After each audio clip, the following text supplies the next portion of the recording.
कर्जत तालुक्यातील जागतिक आदिवासी दिनाच्या मुख्य कार्यक्रमात कर्जत खालापूरचे आमदार महेंद्र थोरवे आणि राष्ट्रवादी काँग्रेसचे रायगड जिल्हाध्यक्ष सुधाकर घारे हे एकाच व्यासपीठावर आल्यानं राजकीय वर्तुळात चर्चेला उधाण आलं। दोन्ही नेत्यांमधील राजकीय मतभेदांची पार्श्वभूमी असताना आदिवासी दिनाच्या कार्यक्रमात त्यांनी एकत्रित उपस्थिती त्यांची लक्षवेधी ठरली।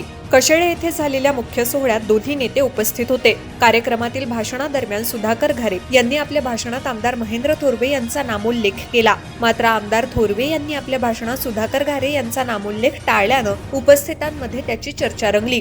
त्यामुळे एकाच व्यासपीठावर आलेले दोन्ही नेते राजकीय दृष्ट्या कितपत जवळ आलेत याबाबत तर्कवितर्क सुरू झालेत।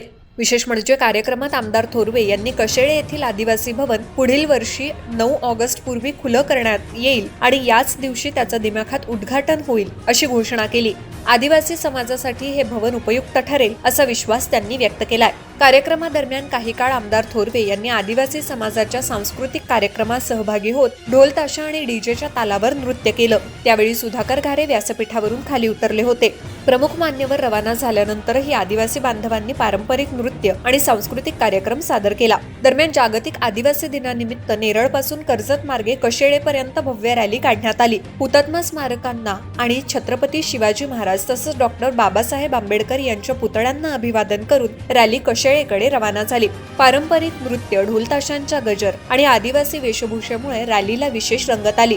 राजकीय संकेत काय? कर्जत तालुक्यातील राजकीय समीकरणांच्या पार्श्वभूमीवर थोरवे आणि घारे यांची एकाच व्यासपीठावरील उपस्थिती हा कार्यक्रमातील सर्वाधिक चर्चेचा विषय ठरला। घारेंकडून थोरवेंचा उल्लेख आणि थोरवेंकडून घारेंचा नामोल्लेख टाळला जाणं यामुळे दोन्ही नेत्यांमधील राजकीय अंतर अद्याप कायम असल्याचं संकेत मिळाल्याची चर्चा उपस्थितांमध्ये होती। मात्र आदिवासी दिनाच्या कार्यक्रमानिमित्त दोन्ही नेते एकाच मंचावर येण्यास सुरुवात झाल्यानं कर्जतच्या राजकारणात नव्या चर्चेला सुरुवात झाली आहे। जागतिक आदिवासी दिनाच्या माझ्या सर्व आदिवासी बांधवांना आणि भगिनींना माझ्याकडून हार्दिक नम्र शुभेच्छा। आपल्या सर्वांना माहिती आहे, प्रतिवर्षाप्रमाणे 9 ऑगस्ट मध्ये आपण सर्वजण आनंदात उत्साहात हा आदिवासी दिन साजरा करत असतो।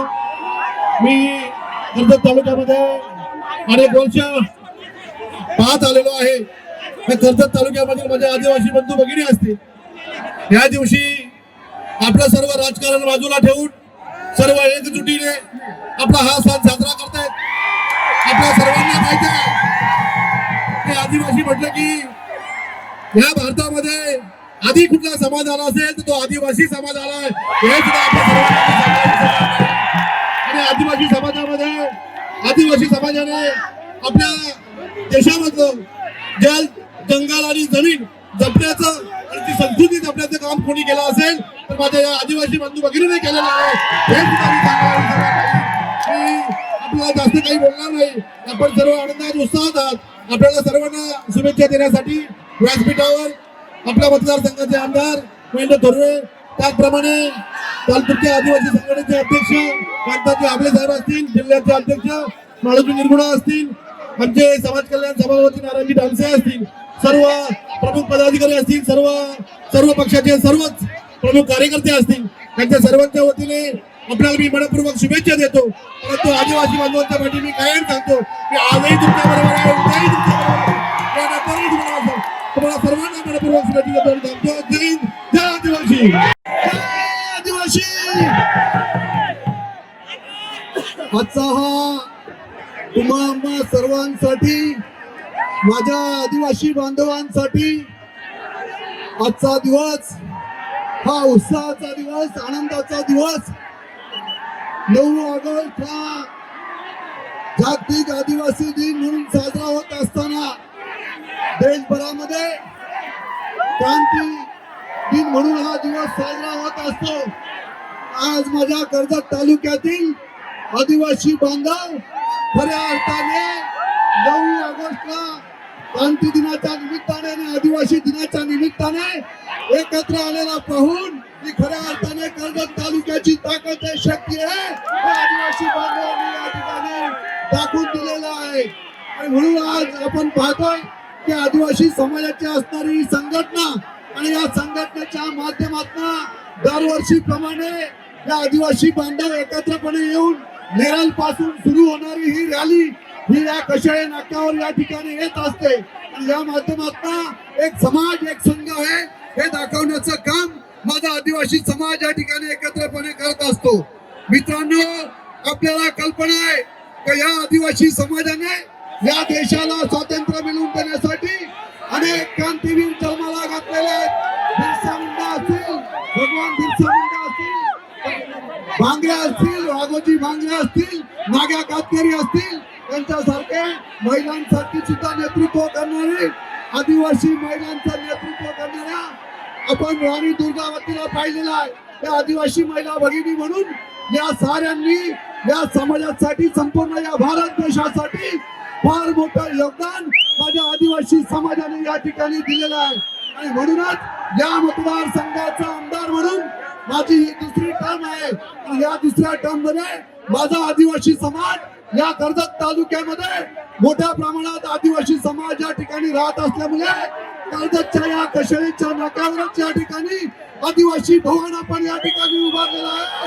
त्या आदिवासी समाजाला न्याय देण्यासाठी या ठिकाणी आदिवासी ऐतिहासिक भवन या ठिकाणी उभारले जाते. हे खऱ्या अर्थाने माझा आदिवासी समाज एक संघ राहावा यासाठीच हे भवन या भवनाच्या माध्यमातून पुढच्या वर्षी 9 ऑगस्टला आदिवासी जागतिक दिनाच्या निमित्ताने या भवनाचा भव्य दिव्य असं लोकार्पण सोहळा आपण या ठिकाणी संपन्न करू असं या ठिकाणी सगळ्या माझ्या आदिवासी समाजाला या ठिकाणी सांगतो.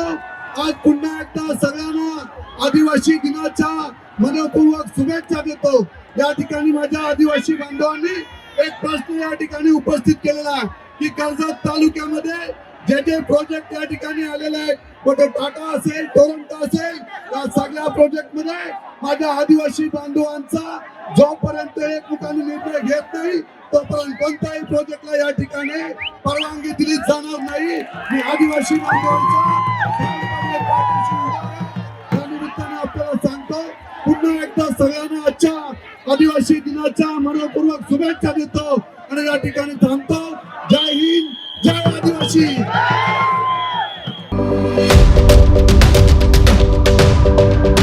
यूट्यूबवर सुद्धा रायगड टाइम्स सर्च करा आणि पहा रायगडच्या कानाकोपऱ्यातील प्रत्येक बित्तम बातमी. आणि हो, लगेचच सबस्क्राईब बटनवर क्लिक करायला विसरू नका. रायगड टाइम्स, आपलं चॅनल, आपला आवाज.